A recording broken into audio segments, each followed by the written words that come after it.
suis David Huguet, chargé de projet scientifique de l'équipe projet à l'origine de la conception et de la réalisation de la caverne du Pont d'Arc. En 1994, la grotte Chauvet est découverte. Assez rapidement, elle est fermée pour des raisons de conservation et l'idée germe d'en produire une réplique. Les années ont fait leur chemin. Entre-temps, notre équipe a monté un dossier de candidature pour le patrimoine mondial de l'UNESCO qui a permis l'inscription de la véritable grotte en juin 2014 et moins d'un an plus tard, nous inaugurions la réplique de la grotte Chauvet.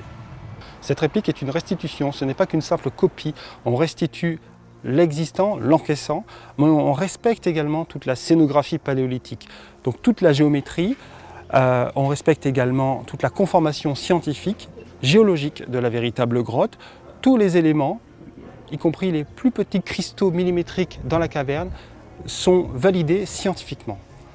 En clair, on a une première phase extrêmement dense de collecte de données scientifiques, géométriques, techniques, topographiques sur la véritable grotte. Et ensuite, cette matière, tous ces matériaux techniques ont été donnés, livrés à des artistes que l'on a emmenés dans la véritable grotte, à qui on a donné une formation accélérée en sciences de la Terre. Et tous ces artistes sont parvenus à réaliser la réplique de la grotte, tant des sculpteurs que des plasticiens.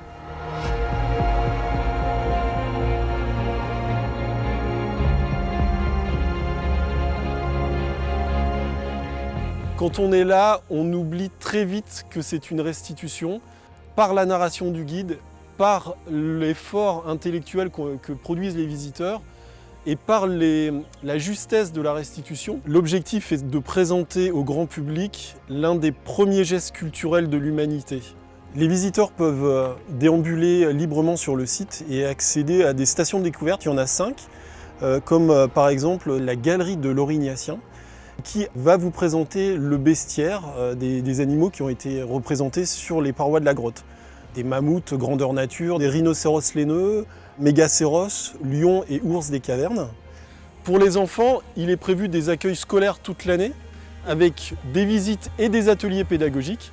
Et on a un outil exceptionnel que l'on a construit qui est vraiment unique.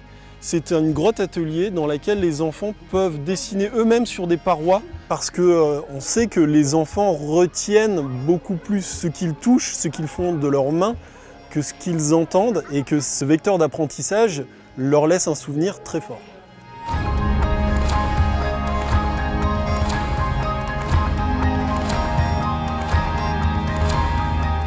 Ce projet a 2 missions majeures. Sans hiérarchie, la première, c'est la conservation et la préservation de la véritable grotte. On est fiers d'avoir réalisé un bel outil, un bel objet, mais on est fiers aussi d'avoir restitué l'esprit paléolithique.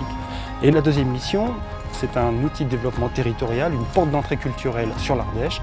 Mais les retombées financières pour le territoire sont considérables, surtout que ce projet est fait pour durer au moins un siècle.